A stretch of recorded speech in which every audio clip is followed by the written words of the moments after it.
Off we go. Okay, so randomized algorithm. So we should at least do like one hash table.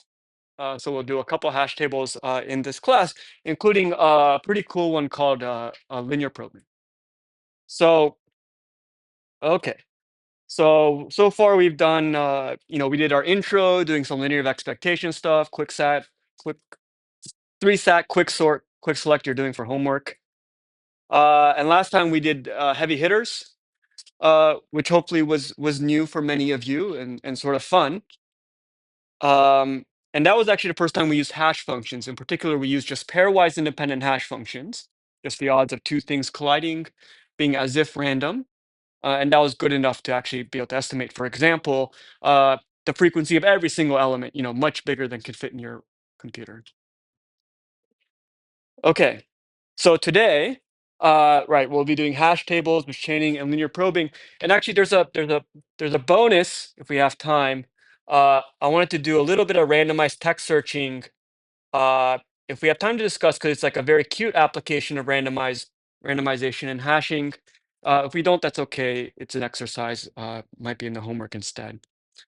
Uh, but for at least the first part, last time we did this kind of universal hash thing and Markov's inequality. We're going to do slight generalizations. We're going to look at something called k-wise independent hash functions. So looking at kind of k variables at a time instead of just two of them.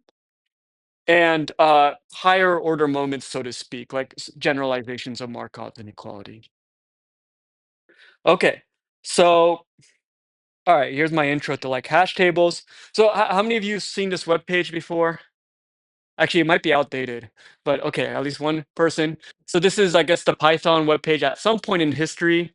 Uh, uh, for just dictionaries, right? So now you just use dictionaries all the time. And they even have like their own notation for it so that you don't have to like do anything weird. Um, that was not always the case. Uh, when I was your age, we used this language called Java. And so there, like using a hash map was much bigger ordeal. And this is a map interface. So this isn't even necessarily a hash map implementation, but it's like strongly typed keys, strongly typed values. Um, anyway, so I don't know how many of you worked. So why are hash maps like useful? Um, well, yeah. Okay, so the three basic operations are just like inserting a key value pair, deleting a key value pair, and looking up the value for a key. Yeah, just like a dictionary. They're very flexible, right? And at least in my limited software engineering experience, I learned that like I don't know, somehow you like go through school thinking like you're going to design like great, awesome, like object-oriented designs or something. It's going to be beautiful, and then you find out in the real world, everyone just passes around like hash maps and like, and so you just use hash maps all the time, right? Okay, so I think maybe that style is much more natural now in Python, kind of in a Python first world, but people used to be more ambitious. Okay, so uh, let's look at a very special case where we might use a dictionary. Okay, this will come up all the time in undergraduate kind of algorithms, where the keys are contiguous integers between 1 and n. Okay, and this is more common than you think, because if I gave you like a graph problem, and I just gave you a graph, the first thing you can do is just number all the vertices, so henceforth you can just infer them as 1 through n. Okay, similarly for edges. Okay, so when all the keys are contiguous between 1 and n, what could you do? What would be the solution?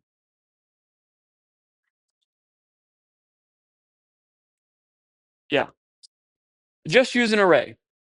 Okay, so if the keys are contiguous between 1 and n, just use an array. That's the best possible thing, right? Constant access, constant overhead kind of per item. You can't do anything better. Okay, but when is that bad, right? Okay, so that's very good in these static settings, when you can just re-index everything from 1 through n. Just a little pre-processing and life is easy. But then when is it bad? Yeah. Yeah, or just any like dynamic setting where the keys are changing. Okay. All right. So Now, a more general setting, the keys aren't so contiguous and pleasant. They may come out of like a huge universe of possibilities, right? So a classic example is like all possible kind of text, right? Because any text can be represented as a bit string, and you can read that off as like a massive integer. Okay, so you have this universe that's kind of like massively large, and there's only like a few words that are like appearing. Okay, so out of a huge universe of keys, you're only using a very sparse subset. Okay, so if you used an array, you would still get constant time lookup, at least in principle, but the space would dominate the number of keys, right? And it would be no good, right? Some of these are just astronomically large numbers. So what would be an alternative for this situation? Not hash maps. We'll do that later. What would be like a deterministic alternative? A linked list? Yeah, okay. So a linked list will have very good space, but how long will a lookup be on a linked list? Order of n, you might have to go through the whole list to find what you're looking for or to realize it's not even there. Can we do something that's similar space, kind of good space, but slightly better lookup? Yeah. Binary trees or search trees in general, right? Any of these kind of self-balancing, auto-balancing trees. If I have n keys, how much space is it gonna use? N. Okay. Even if they're all at the leaves, there's going to be, like n minus one internal nodes. Okay. And how much time per operation? Log n. Yeah, maybe it's amortized, but who cares? Okay, good. So, all right, so we have kind of two kind of trade-offs. Arrays will give you awesome time, uh, but sort of disproportionate space, nothing to do with the number of keys. And then trees will have ideal space, but you're paying this logarithmic overhead on the search time. Okay, and the question is, can you get the best of both worlds? Can we get kind of constant overhead space, constant time access? Yeah, and of course the punchline, this should be here, is yes, but with randomization. Okay, so that's what we're going to do today. We're going to get a data structure that'll give us kind of constant overhead space-wise, uh, and still give us constant time lookup. Of course, you already knew that. You've used hash maps before. Okay, good. All right. So I think this is roughly the same slide we had last time. Uh, so we're looking at ideas where we have a big possible space of keys. We're gonna have some function that kind of slots them into a smaller array, and we'll kind of store items there, or in some sense, there's different possible ideas. Um, Now, as we discussed last time, just because you have many, many possible keys going into a relatively limited space, you can get collisions, right? Multiple keys go into the same spot. So that's called a collision. And basically, there's a gazillion different varieties of hash tables. All, their distinguishing feature is how they're handling collisions. So maybe you already know some hash tables or something, but I left a blank slide for you. What are some possible ways to handle collisions? Chaining. So chaining was kind of drawn here by ideas that we can just make a linked list with more keys whenever they collide. So when you're hashing, you go to the location and then you scan the list. We'll analyze that first. Okay, so one is sort of like a linked list chaining. Any other ideas? There's no wrong answers, or it's hard to have a wrong answer. You could try. Yeah. Linear probing. Okay, that's what we'll talk about today. What is that?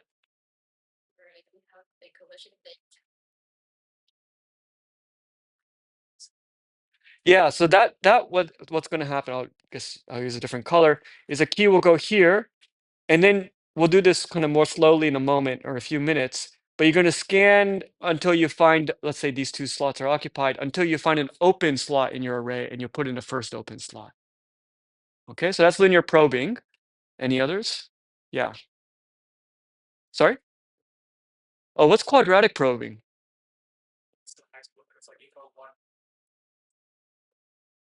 Okay. All right. Quadratic programming probing. I guess this generalizes linear probing. So the idea seems to be you learned a lot more in high school than I did. So you go here, I guess, and then you first jump one spot, and then because that's one squared, and then I guess you'll jump four spots because that's two squared, and then you'll jump three squared spots, nine or something. Okay, so some other jumping strategy, but it still seems like you're searching down the array. Okay, cool, interesting. Uh, okay, I imagine there's going to be some power of the third probing. So besides that, yeah. Okay, you can try having a tree here, right? Why does it have to be a linked list? This could be a tree, maybe a balanced tree ideally. Okay, so that if there's 10 items down there, you're only paying log 10 to find. Yeah. All right. Any other ideas? Yeah. Multiple hash functions. Okay, so you can have multiple hash functions, and then what would you do with it? Okay, so let's say I'm here and I try, this is such a crazy looking slide. I try here, it's already occupied. That's my first hash function. And I try a second hash function, and maybe I find an empty one. Okay. There's actually a cool variant of this called cuckoo hashing. Okay, so let's say the second slot is also occupied by another key. I need another color. Maybe this key here got mapped to here, but this key also has a second hash function which goes somewhere else. Okay, and so you're gonna say, okay, I'm gonna try to bump this key, and this key will go here or something. It's sort of a chaotic slide. It's like kids with crayons on a wall or something. I guess that's literally what it is. And then this might bump somebody else who was already hashed here. Okay, so all these keys have two hashes, right? So you try both, and if they're both occupied, you go to one of them and you try to bump it. And so that key will use its other hash function to see if the other slot's open. It might bump that one and bump that one. You have this kind of chain reaction, hoping to eventually find an empty nest. Okay, I guess it's named after like cuckoo birds, like literally knock out each other's eggs or something. I don't. Okay. Good. So that's called cuckoo hashing.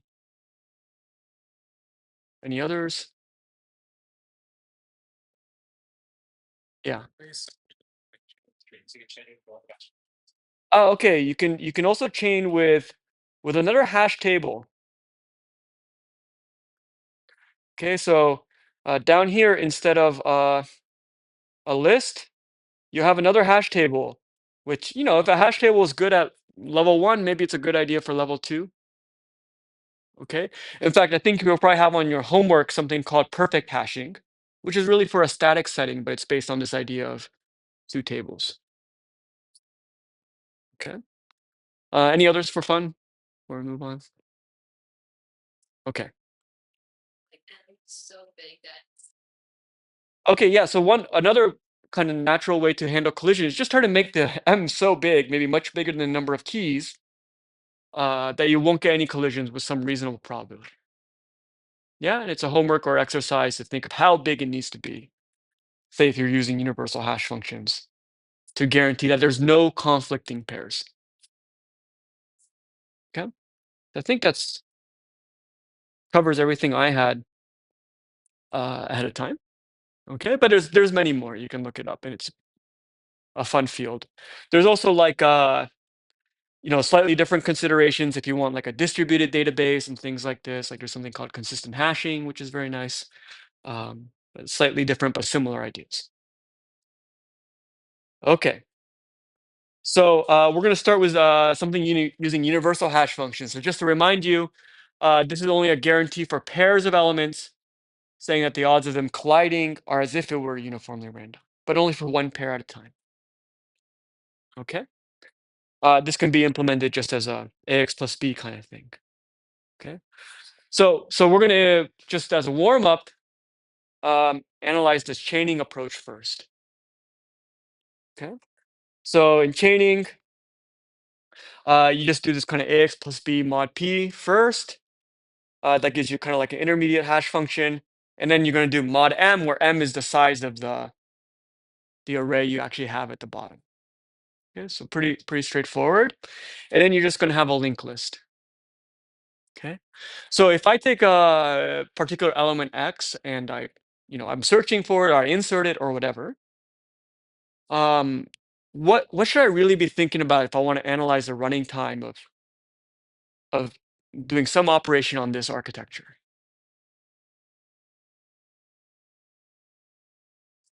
Yeah. Yeah, so if I collide here, really, it's kind of constant time to do a little bit of arithmetic, go to the spot in the array, and then I'm really thinking about how long this linked list is, which is really how many other keys I'm colliding with. Okay, and that will really give me the running time for this. Okay, so let's do that. Let's try to analyze the length of that list. Our claim is that the running time will be roughly n over m in expectation. The one is there because it should take at least constant time. Okay, but otherwise, n is the number of keys, distinct keys, and m is the space of the array at the bottom. Okay. Okay. So our claim is that these operations should take this much time in expectation. How should we analyze this? So maybe let's say I'm inserting let's say I'm inserting x at some value h of x. Okay. So what do I really want to count? Yeah. Yeah, or at h of x in particular. So okay, so at some level we want to bound the expected number of kind of collisions with x. Yeah. So how should we do this? Yeah. Yeah, so each element will have a 1 over m probability of colliding. We're going to use that fact, but how should we do it formally?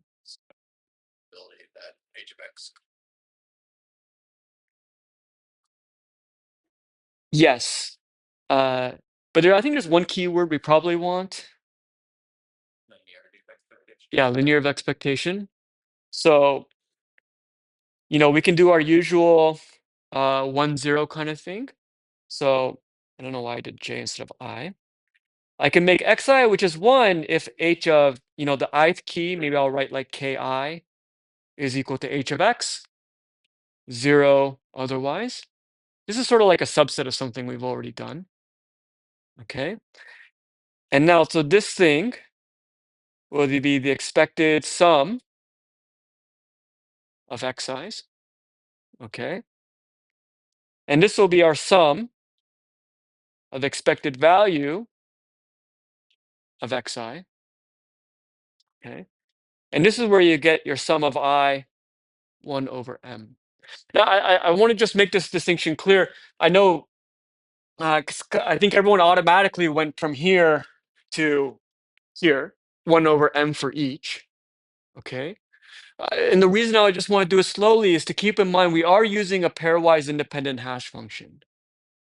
So if we were using an ideal hash function was where everything was independent, you could just separate everything out immediately. Okay. Uh, but really, kind of to do this properly, it's only the linearity of expectation that makes it look like they're separated. Okay, that lets us analyze things separately.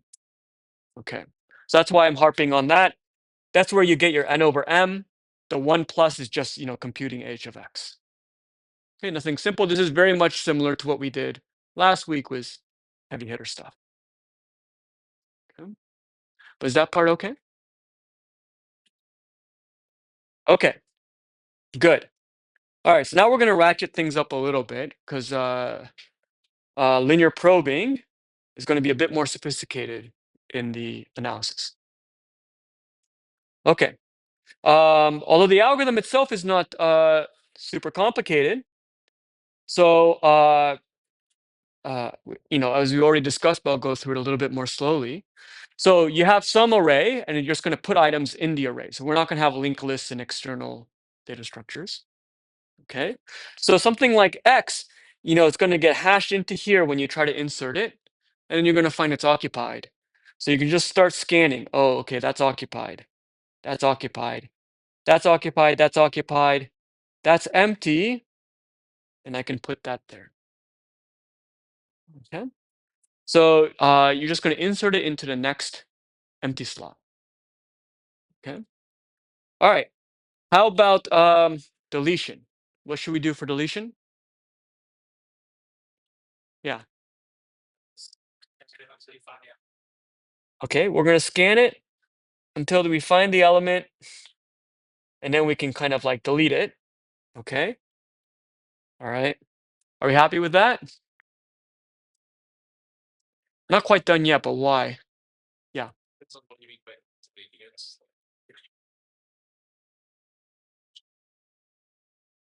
Okay, so you have to be a little bit careful. So I guess we skip searching, but searching is going to scan until you find an empty hole. So if I left that hole empty, it's going to create some confusion because in this picture, if you look for Z, Z actually hashes there, right? And if you look for Z in the future, you're going to find an empty slot and conclude it's not in the table. Okay. So we actually need to go in and fill the hole. So we just look for something with a hash code that comes before. We'll find Z, and possibly you have to keep going. Now you have to fill Z's hole and so forth. So you just kind of keep scanning and filling things in. Okay. So yeah, I'm sure to write out all the details, like you have to be a little careful, but I think it's very intuitive. Yeah. Uh, yeah, I guess you could also do like a tombstone strategy where you mark this as dead, and then every once in a while clean things up. Possibly that may also be possible. Okay. Good. All right.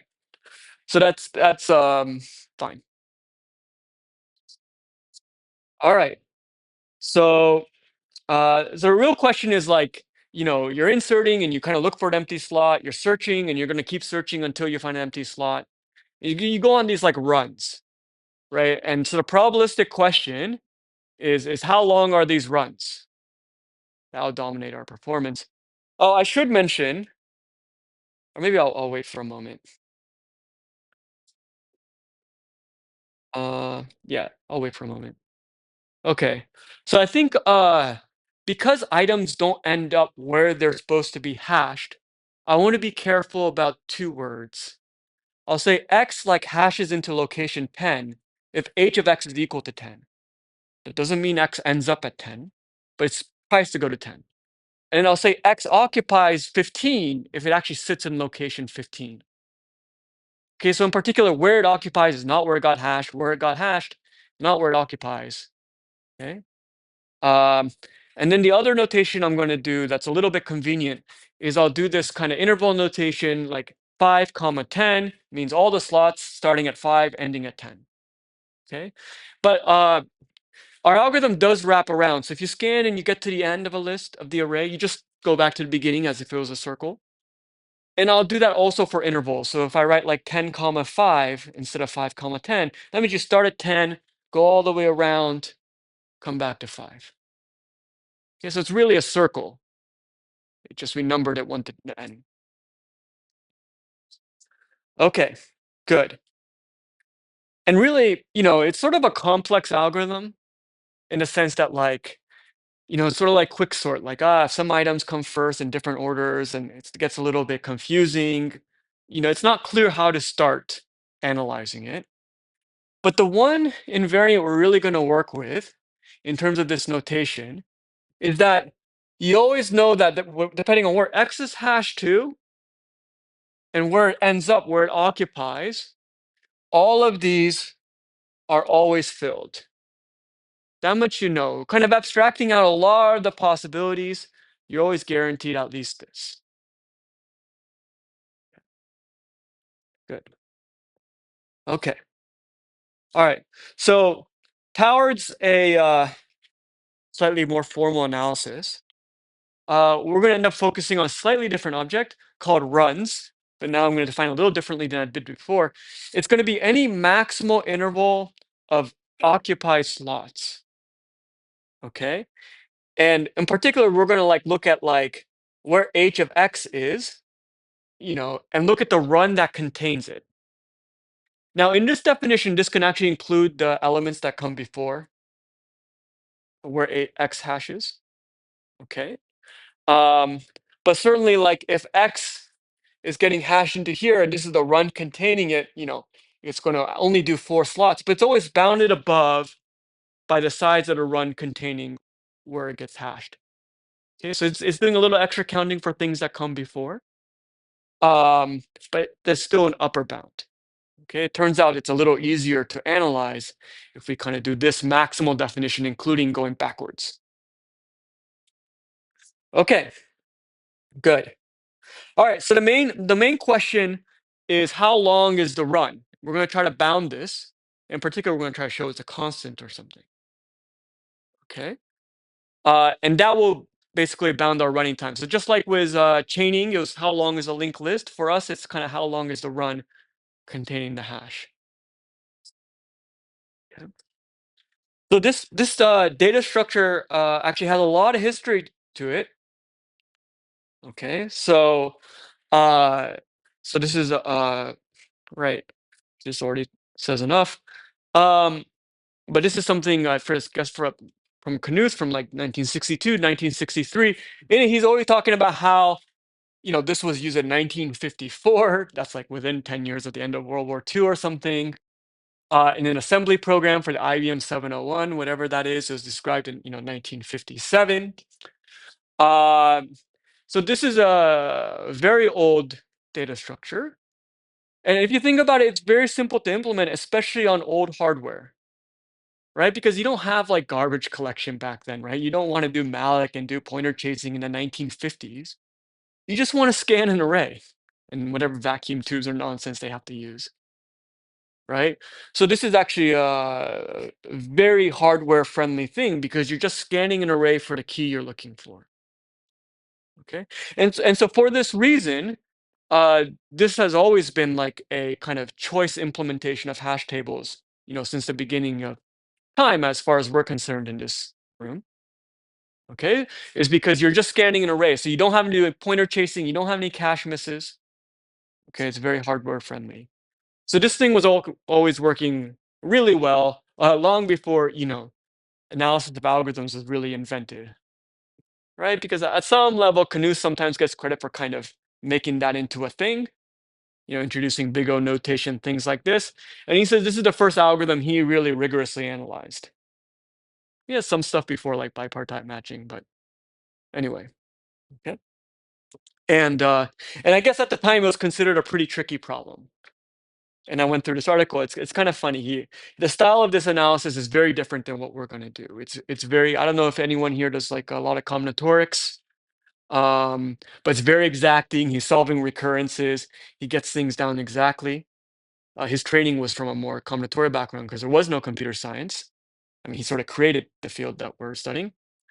Um, but he was analyzing ideal hash functions, where things can go anywhere. We're going to do that first as a warm up, and then we're going to see how to do limited independence. Okay, so anyway, very old, early 60s when he analyzed this. And so we're first going to do kind of a lightweight version of his result. Okay, so as a warm up, just to make sure also we can understand the algorithm and the basic parts, we're going to try to look at ideal hash functions. And I'm going to assume that m is much bigger than n, like, I don't know. I think for our analysis, m times 2en. So m is the size of the array, n is number of keys.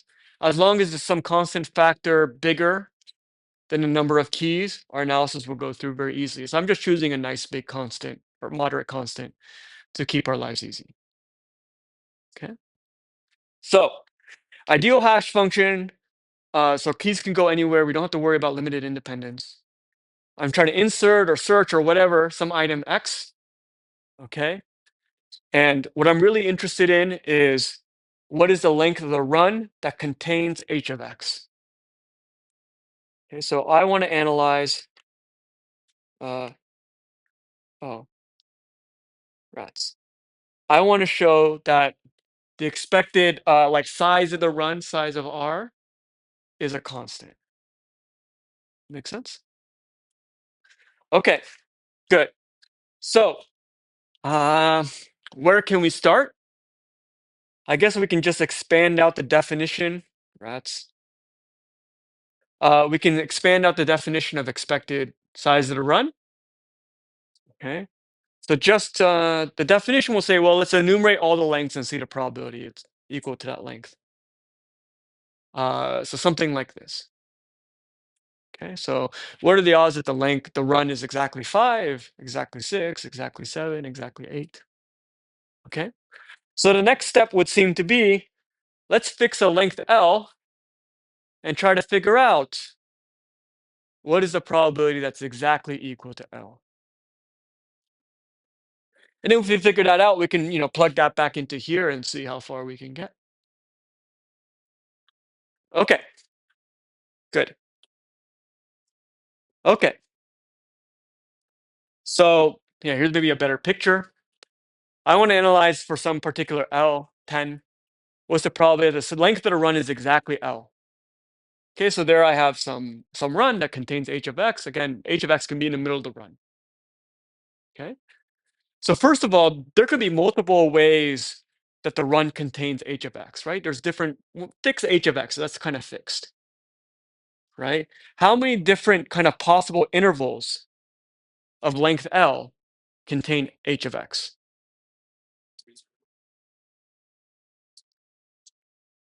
Just L. So in particular, h of x can be at the very beginning, can be the second slot, third, fourth. That's kind of annoying. But you get the point, right? It could be at the end. So there's L possible kind of intervals that will give you a run of length L that contains h of x. Okay, so that's nothing special. Um, okay, so let's just fix one of these. That should be L. Let's just fix one of these intervals. Okay. Now I want to say, what are the odds that this particular interval of length L, one of these, uh, is exactly equal to the run containing h of x.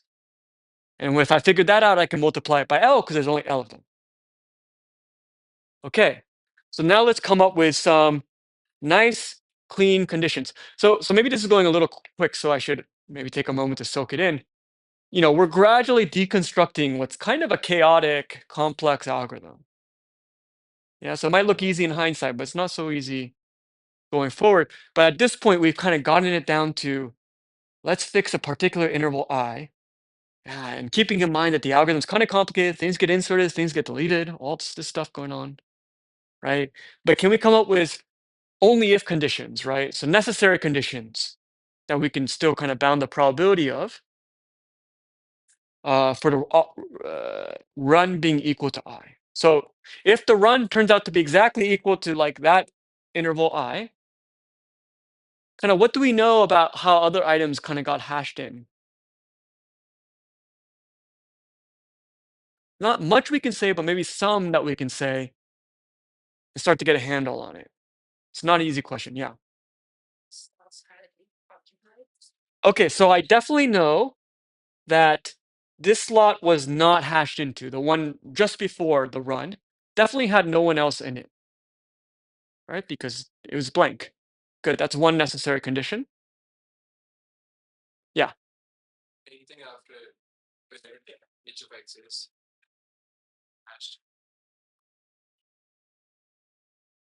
Uh, that that is true. Um, uh, yes, it should be filled. Yes, yeah. I mean, so that's true, but I'll suggest I'm not sure how to analyze. Yeah.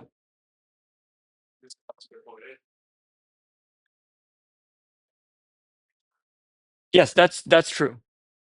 Okay, so that's a fine observation. I will suggest that It's not exactly what I'm going for just because I'm not sure how to assign a probability to that. Whereas like, oh, uh, I can kind of analyze that slot being empty, right? Because that's all the keys missing that slot. Whereas, saying all the spots, to say, let's say that, okay, so you said, okay, let's say X ends up here and everything in between has to be filled. That is true. But the way it could get filled is like so complicated. Like there can be an overflow before it can be an overflow at it, or maybe individual guys are filling it in. Right, so that is true that as an outcome, but it's a little hard in this case to work with. Yeah, ideas.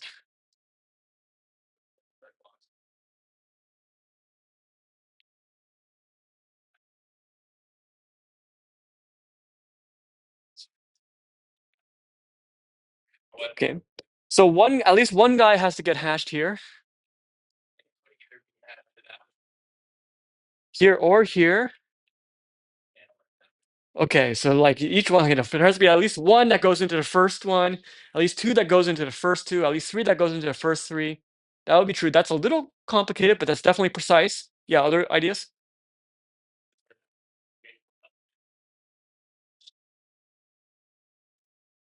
Okay. So I know that. The thing that makes it confusing is that these items get hashed somewhere and they start walking around.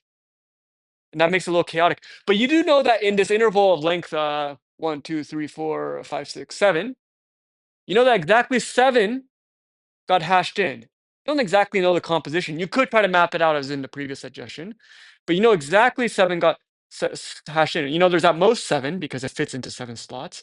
And what happens if more than 7 got hashed in? You'd have gone a bigger run of length 8 or something. So you do know exactly 7 got hashed in. Okay, so in fact, that's going to be what we work with. At least I found that to be sufficient. So as chaotic as the algorithm is, let's just take away the observation that in this interval of length L, exactly L items must have gotten hashed in order for that to be kind of this maximal interval. Okay, because that's something that maybe we can analyze, right? Somehow we've abstracted out a lot of the complications of the algorithm and got something that we can do some crunching with. Okay, so all right, so now we just need to figure out some upper bounds on the probability that exactly L items get hashed into this interval of length L. Remember, there's N keys and M total spots in the array.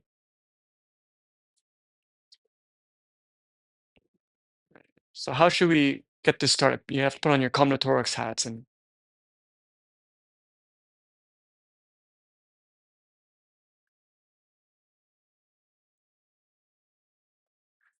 or maybe probabilities have numerators and denominators. So I can first ask how many different ways can you assign?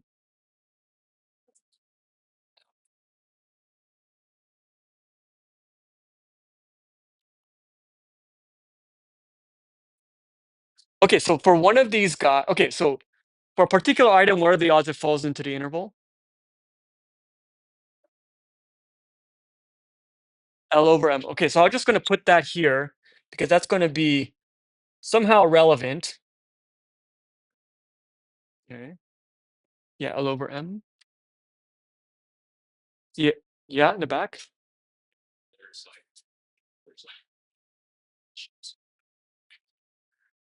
Okay, so there's N choose L. So I'll choose exactly L of the keys, and each of them will be in that interval was probably L over M. So I'm missing something here for the L, something like this. Okay. And if you want it to be really exact, I guess you have everything else has to go outside of it. In fact, if you want to be really careful, you know that the ones after and before also have to be empty. So you could do like L plus 2 or something over M. Yeah. Okay. To the N minus L.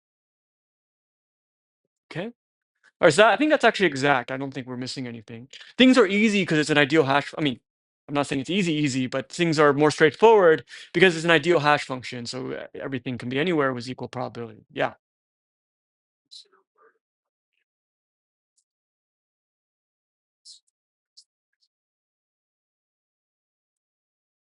Yeah, so this is for a fixed interval I, and for fixed, I mean, because everything's completely independent, so it doesn't quite matter if I had been in the beginning. Everything's independent of h of x anyway. We can be off by one depending on whether h of x is already there and we're trying to delete it, or maybe h of x isn't there and we're trying to insert it. That can change from L to L minus one. So let's say that we're just trying to insert it or search for it, and L is not one of the n, X is not one of the n keys. Hopefully that answers the question. Okay. All right. So this is some exact thing, but it's not an interpretable thing. So how do we bound this? Okay. So okay, I gave you a hint earlier today, but okay. So there's some. This will come up a lot, right? Like n choose k, n choose L. And anyone know any good approximations for this? Yeah. It's definitely less than 2 to the n. Okay, anyone got a better approximation for this? One way is to say that n choose L is all subsets of size L, 2 to the n is all subsets of n. So that's one way to get this inequality. Any sharper ones?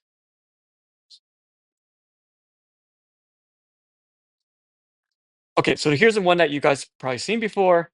N to the k, right? Or sorry, n to the L, because n choose L is sets of L where everything's distinct. N to the L is sets of L where things can repeat. Okay. So okay, so there's these things that are like they can be derived based on what's called Stirling's approximation, but n over L to the L is a lower bound. Okay. And someone can check on Wikipedia for me. Otherwise, I'm just making up stuff that's nice for our analysis. I did check Wikipedia. So n over L to the L is pretty good in the sense that E n over L to the L is an upper bound. Okay, so it's just throw a constant in there. Okay. So yeah, n choose L is n times n minus 1 times n minus 2, all the way down to n minus L plus 1 or something. And that gets pretty close to kind of n over L times n over L times n over L. Okay. If you put in this factor of E. Okay. So if I use that, I'm just going to ignore that and just drop it because that's some term less than equal to 1. Okay. So this will give us something like E n over L to the L times L over M to the L. Okay, so now what do I get? You look smug. What do you think we get? So the L's are going to cancel out. Wait, what'd you say? Your E's look like L's. Yeah, keep them on their toes. Yeah, this way, if you weren't paying attention, you have no idea what's going on. Okay, it's encrypted. Okay, so the L's will cancel out, but then some E's will stay behind. Who knows which ones? Okay, that is open for interpretation. Okay, and now what? I guess there's a convenient assumption that's not on this slide. Yeah. Yeah, so I chose M so that this is at least 1/2, or at most 1/2. So M is at least 2 times this numerator. Okay, so as long as M has you have sufficient padding, okay, you're gonna be good. Okay, good. So now we can go back to this kind of expected value stuff from before. So the expected length of the run, right? We're gonna sum over all the lengths. L times the probability. Maybe I should do this first. Save that. So first then, what is the probability that the length of the run is equal to a particular value L? Sorry? Yeah, and there's like a buzzword that you would want to use technically. Huh? No, it's not linearity. Linearity is for expectation. I heard like a mumbled version, yeah? Okay, a union bound over all of the individual intervals. So each interval is 1 over 2 to the k, and there's so you're really summing over all these intervals uh, of length L or something. It's not really great notation, but that's how you're going to get technically L over 2 to the L, okay, or E over 2 to the E. And so now when you go down below, you get the probability. Let's go back to red. That the size of R is equal to L,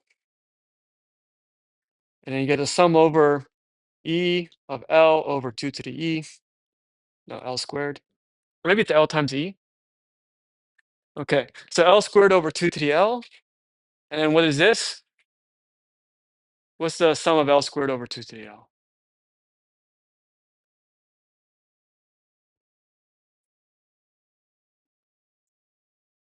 Pretty tricky because there's an L squared there. What if there was an L squared there? It would just be 1, right? 1 over 2 plus 1 over 4 plus 1 over that. But there's this L squared there. What are you going to do? Huh? I use calculus? Okay. I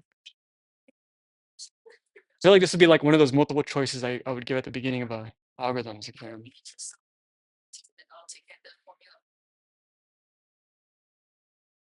Okay, anyone have a brain dead version? Yeah.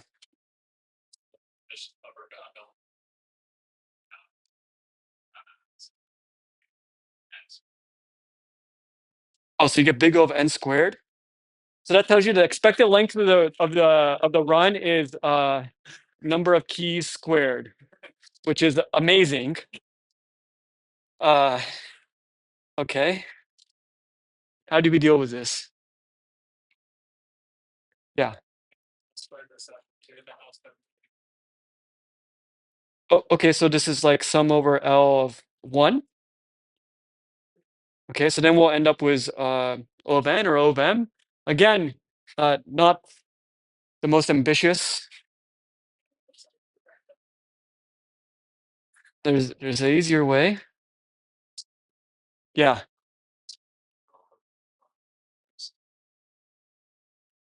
Okay. Remember, we just have to do big O of notation. So if I told you, okay, which one of these, uh, which one of these is bigger?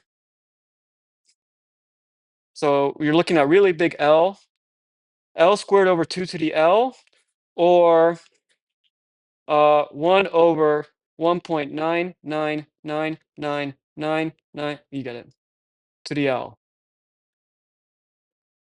Which one's bigger for large L? What is this F and G thing from your PSO? One of these is a big O, big omega of the other. So which one's bigger? Sorry? The right one, right? Because you're really interested in this is exponential, right? So this base, all that really matters is the base, and the L squared, who cares?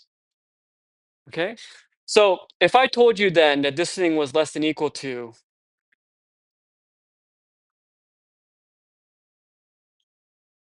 I guess I could have made it more dramatic in the other direction. 1 over 1.01 to the L. Okay. And then you would get a constant. Okay, so L squared is not only smaller than 2 to the L, it'll get dominated by 2 to the L. Okay. Good. So when I say, one limit's bigger than another, that means once you make L big enough, this term is bigger. So that means you have a finite number of constant terms where this term is bigger. That's some constant. And then afterwards, you have a constant for the rest of the sum. Okay. Okay, good. Learning some algorithms at the same time. All right, any questions? Because we just showed that for ideal hash functions, now you'll get a constant length run, you'll get constant time, right? This is kind of Knuth's result, although he was much more precise. Yeah, and if you look back, it's kind of like maybe one of the morals is that I mean, I think a very important thing was maybe the most important thing was deciding to focus on an interval and just thinking about what are the odds that this interval is the run. Because that broke it down into something that we could calculate. The calculations were still, we used some new inequalities and stuff, but it was still more tractable than thinking about how the algorithms inserting, deleting, and all these things. Right? So it's about framing it first is the hard thing, the hardest thing. Okay, good. Any questions? Okay, probably won't do text searching. That's okay. Okay, so we could get a constant for ideal hash functions. Was enough padding.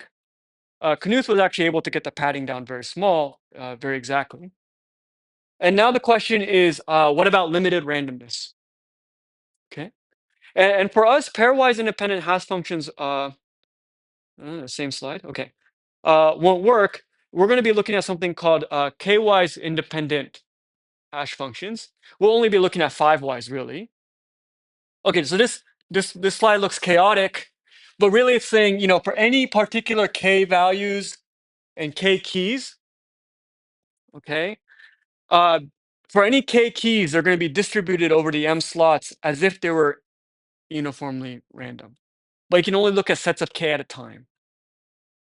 Okay, and and it turns out that the sort of like the natural generalization of our universal hash function will give you a k-wise independent hash function. So instead of just doing ax plus b, you do like a0 plus a or a plus bx plus cx squared plus dx cubed and so forth until you get k terms. Okay, and then somehow you can show that this will give you the right properties. Okay, good. So there's a bit of history to this. So you got ideal functions in 1962, really. And then it took a while to get a constant for log n wise independent hash functions. Okay, by Siegel and Schmidt. Siegel is actually the guy who taught me algorithms. And then Pag and Rutzik in 2007, they actually showed that just a 5-wise independent hash function will get you constant performance. Okay, so that was sort of an exciting deal. Uh, People were just using this algorithm data structure anyway. There's probably hash functions that don't have any nice properties. They're just using whatever. But that's besides the point. But this was very cool. And then a follow-up paper actually showed if you use 4-wise independent hash functions, that won't be good enough. You take this data structure and you're only guaranteed 4-wise independence, they can come up with some evil inputs that'll mess you up. Okay? So 5 is the right answer. It's very precise. Okay, so that's what we're going to try to do. For m, I guess here I'm using a factor of 8 instead of 2 times e or something. I'm just choosing whatever's convenient. You can try to get it down lower. Linear probing will take constant time and expectation. Okay, good. So let me talk a little bit about we're going to need one inequality. This is the only part we're going to use the k-wise independent hash functions. I probably won't do the proof of our inequality, but let me just go a little bit slowly. So k-wise independent random variable is a little more general than talking specifically about hash functions. Okay, so you have a bunch of random variables, like n of them, but they're k-wise independent if any k of them act independently. Okay, so we're going to use this kind of weird looking lemma. Let me just go through it slowly. Suppose I have a bunch of 0, 1 random variables, and they're guaranteed to be 4-wise independent. Okay, and 4 is a little arbitrary because that's what we need in our analysis. For different numbers, you get different bounds. Okay, and I'm letting mu denote the expected sum. Okay, and then I say, okay, what are the odds that x exceeds mu by an additive factor of beta? And first I'll just read the formula. I guess it'll be like at most 4 times the maximum of these two quantities. Really mu squared will be the case for us because mu will be at least 1. Divided by beta to the 4th. Okay, so let me give an example. So let's say that let's first assume mu is at least 1, and that beta is equal to alpha times mu, something proportional to the expectation. Okay, so that means this term will look like 1 plus alpha uh, mu. Okay, or maybe I should even just think of, maybe let me make this more concrete. I'll just make beta equal to mu, and this will just be, okay, what are the odds that it's at least 2 times the expectation? Okay, and mu is at least 1. So that means that mu squared is going to dominate, and beta is equal to mu. So you're going to get less than equal to 4 times mu squared divided by mu to the fourth. And you're going to get something like 4 over mu squared, was in particular mu squared in the denominator. So larger the expected value, the faster this thing goes to 0 at a quadratic rate. Okay. By contrast, Markov's inequality here would only give 1 over mu. So it goes decreasing in mu, but not as fast. Okay, but Markov's inequality makes no assumption about the x's. Here you need the fact that the x's are 4y's independent. So we are using a slightly stronger structure and asking, if it's moderately independent, how well is it concentrated around the average? And you get something that's kind of better than the naive bound of Markov's. I mean, naive in the sense that Markov's inequality assumes nothing. Here you assume a little bit of something and you're getting a quadratic rate. Okay, so I think for the sake of this lecture, just keep an eye out for where it might be useful to plug in something like 4 over mu squared. Okay, okay. I'm guessing we won't prove this, but it's in the notes. It's not super fun to prove. Okay, good. So the inequality is written really, really small on the right. Yeah. Just like I said on the previous one, what is? Oh, great point. I totally lied. Markov's inequality, I want to give you 1 over 2. Okay, so it's more dramatic. That's right. The odds of being twice the average is 1/2. So just take back everything I said and like surgically replace some stuff. Okay, so now my point's more dramatic. Before you only had 1/2, and now you're getting something that's really depreciating in the average. Good. That's actually a very good point. Yeah, I mean, just got nervous. Okay, good, good, good. All right. Any other corrections? Because these tend to be very important. Okay, good. All right. So I think the key point is that with these slightly stronger concentration inequalities, as we call it, we're actually getting something where the bound gets stronger. The inequality gets tighter when the average gets larger. Okay, and that's going to be useful for us. Okay, so we're going to again focus on runs, these maximal occupied intervals, and same setup as before. Fixing some element X, I'm inserting, deleting, searching, whatever. Looking at the run that contains h of x, and I want to show the expected size of the run is constant. And the first steps we're going to take are just like before. What's the expected size of the run? Well, let's enumerate all the possible lengths. Okay. And here we're going to do something that's really cool. Like here's maybe the one relative to what we did before, maybe the big idea for pulling off this 5 whys independent analysis. We're going to take all these lengths and we're going to bucket them in powers of 2. Like this. Okay, and it'll be clear. We'll reflect on it and see why this is useful. This is the first thing we're going to do. So what I've done is I've taken R and I've grouped 1 or something. So like I'll group 5, 6, 7, 8. Okay, what are the odds that's equal to 5, 6, 7, 8? So between 4, strictly bigger than 4, less than equal to 8, and I'll just round up to 8. It's 5, 6, 7, 8, I'll give up 8. If it's 9, 10, 11, 12, 13, 14, 15, 16, I'll give up 16. Okay, I'm only giving a factor of 2, so we're not losing much. It's just a constant, and we're all friends. Okay, but we'll see in hindsight that this was actually like the key move. Okay, good. So let me zoom in on this. We're going to do something that's sometimes called like the dyadic interval trick. So what I want to do is I want to look at intervals that are kind of like increasing in powers of 2. So I'm not sure if this is coming out well, but I guess I sub 1 has sort of like an interval of length 2 on each side containing I. I sub 2 has an interval of length 4 on each side containing the location I. I sub 3 will be 8 on each side, which means the total length is like 17 or some 15, okay, and so forth. Okay, so I'm taking this again. I think it's good to remind ourselves we're analyzing a big complex algorithm, and we're using pretty limited independence.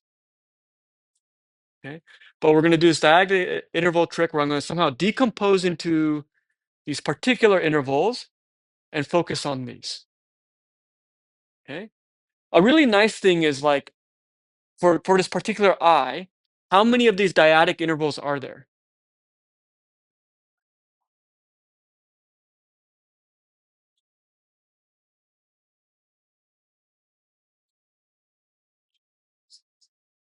And maybe I should mention also up here, how many terms are in this sum? This one's easier. Log n, right? Once we start doing these doubling things, I only have to worry about log n different things instead of like n different things. And that's going to be really the powerful thing. Okay, good. So, okay, so uh, if my run has length less than 2 to the k, then and it's going to fit into the interval I sub k plus 1 because I'm guaranteed 2 to the k on each side of I, including I. That's how the intervals were kind of chosen. Okay, so if my interval has my run has size at most 2 to the k, then it has to be contained in that particular index, right? Remember, I'm trying to analyze where are the odds that r is kind of between 2 to the k and 2 to the k minus 1 or something. Okay, on the other hand, if r has length at least 2 to the k minus 1, then how many elements have to be hashed into I sub k plus 1?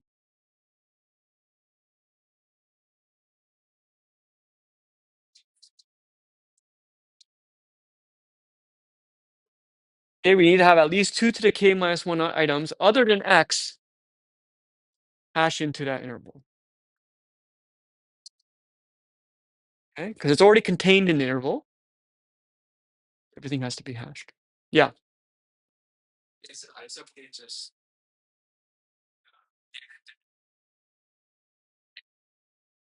No, it's designed to contain any 2 to the k interval containing I. So the definition was like, yeah, because I'm going off to the left by 2 to the k and I'm going off to the right by roughly 2 to the k to make sure I capture everything. So the length is roughly 2 to the k plus 1 minus 1 or something. Okay. So again, we're just trying to kind of figure out the right conditions to analyze this thing, which otherwise would be hellish to deal with directly. Okay, good. All right. So now here's this quantity that I was originally interested in. Okay. Well, let's just see what's written here. Okay, so this is going to be at most the probability that at least 2 to the k minus 1 items are hashed into that interval. Okay, for it to be interval to both be the run to be contained in that interval and yet also be fairly large compared to the full size of that interval. It's kind of wrapped around it. Yeah.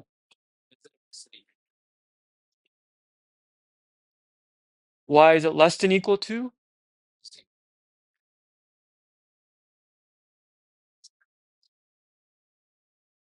You mean here? Is that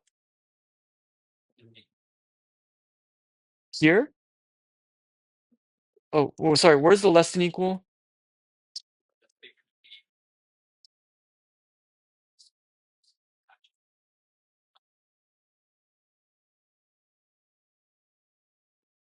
Oh, so this should be like greater than?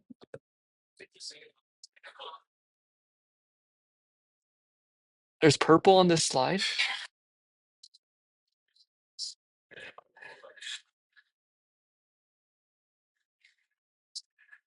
Probably that, oh, why did it bounded above?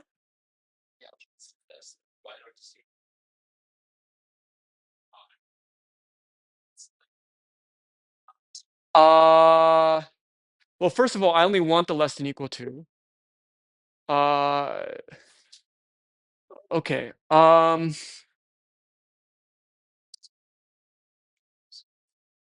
Yeah. So, well, okay. So the only question is that is this leaving? So these are just necessary conditions, right? So all I've done is identify. So the first reason is that I've only identified necessary conditions. So if this happens, this has to happen. So I only get less than equal. And if I took more time to try to establish that this is if and only if, then I would get equal, which I don't think is necessarily true. In any case, it would be much more laborious to really be careful and do it. Yeah, so often we just want to figure out the right kind of necessary relaxing conditions that we can still handle, right? Because the algorithms are complicated. So I think if you want to argue these are equal, I feel like it would take me a lot more effort. One has to be very careful because there could be holes inside, things like this. Maybe it's not so bad, but at least, yeah, it's certainly something that requires care, even if it can be done cleanly after all. Okay. But definitely what we need is less than equal, and all I've really established is less than equal because it's only some only if conditions. Okay, so now what is the probability that we get at least 2 to the k items hash into I sub k? Okay, okay, we got to go quick. So how should I try to analyze this? Where should I start?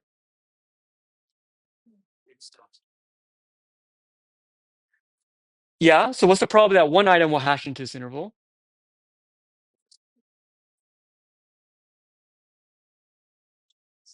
Yeah, or maybe I'll just be lazy and write size of ik over m, right? Okay, but now what are the odds that like, but okay, so that's one fact. Okay, what's the next thing maybe you want to know? Remember, it's not independent, so we can't just take things apart. It's not fully independent.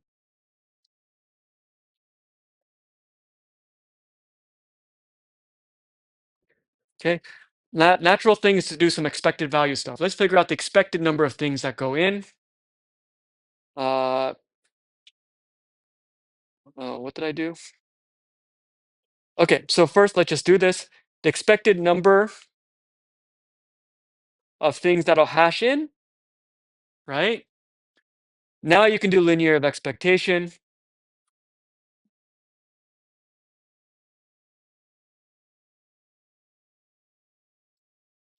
N times size of ik over m. Okay. All right, so that's our expected value. That's nothing too surprising. Uh, there it is. I guess now we can, if we want, we can plug things in. Um, so I guess we're promised that m was greater than equal to 8n before, and size of ik was less than equal to like 2 to the k plus 1. And so that's where you get this 2 to the k minus 2. Okay, good. All right. So now what?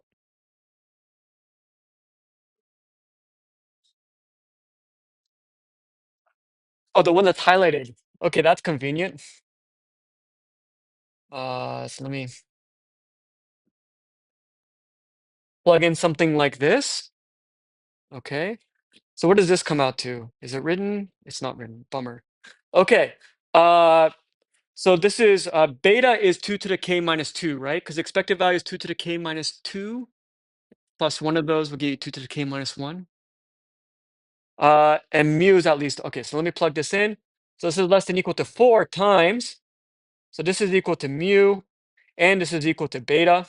So I guess it's kind of what we had before. So it's going to be 4 over mu squared or beta squared, right? So I'll write mu squared first. So I get 4 over 2 to the k minus 2 squared. Okay, so I get something like 4. times another 4. So I'll get like 16 over 2 to the 2k. Did I do my math correct? No. 2 to the 4. No, this is like 64. It is from the negative 2 squared on the bottom. Okay, good. All right. So that was 64 over 2 to the 2k.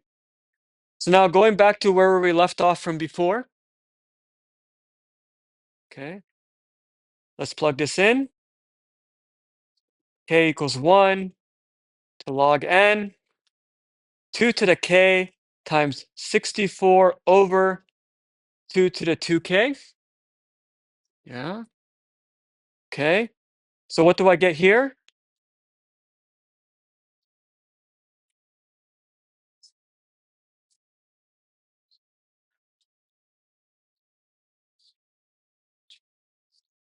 64 over 2 to the k. Okay, which is, all right, it's a constant. It's like 64 in that case. Okay. Somehow we got a constant. Okay. So what the hell happened? Uh, it's a good point. So somewhere along the way, we were able to do a concentration inequality on each of these intervals. Okay. In order for a run to sort of, so what we did was like roughly for every power of 2, runs of roughly length 2, runs of roughly length 4, we pick sort of that I sub k interval that's like just big enough to contain it. Okay. So because it contains it, you'd have to have a certain number of items hashed inside, right? Because there's space on the outside.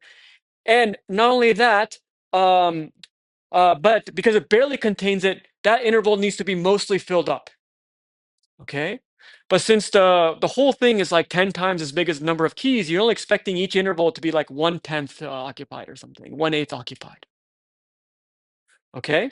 So we can actually go through each of those intervals and say, okay, the odds of this being occupied, this particular interval being occupied that much is something that's actually inversely proportional to the size of the interval. Remember, because our probability goes down in the square of the mean. Okay. So every interval, the probability is dropping, pretty fast with the size of the interval. And now it's really helpful that we're only looking at a limited set of intervals, each increasing where the size is increasing by powers of 2. Because each interval, if it is filled up, you also get damage relative. Okay. So interval of size 10, if it gets filled up, you're paying roughly 10, right? So right now we're getting, look, with 1 over size of interval squared, you pay the interval. So then you get a bunch of terms that's 1 of size of interval, 1 of size of interval, 1 of size of interval. Okay. But now it's really helpful that we did this doubling trick so that you only have a small set of intervals, each doubling in length. Yeah, if we didn't do the doubling length, if it was like interval length 2, 3, 4, 5, 6, 7, 8, 9, 10, then you would start getting like log n or something. 1 over 2, 1 over 3, 1 over 4. But because we did this doubling trick, you only have to look at interval of size 2, then 4, then 8, then 16 times third 2, and you get a constant. Okay, so somewhere this doubling trick for dyadic interval somehow limited the number of things that we're taking damage on. But it's kind of a standard trick, this doubling idea. It happens a lot in CS, and it's basically binary search or morally, right? Doubling. But somehow it's very powerful. Okay, so that was the more sophisticated analysis for 5-wise independent hash functions. The reason we needed 4-wise independent inequality was because one of those independents is used by h of x. The remainder is 4-wise independent. I didn't make that point earlier. I'm well over time. We didn't cover text searching. We probably won't, but I might put it on homework instead because it's kind of cute and elementary. Okay, thank you.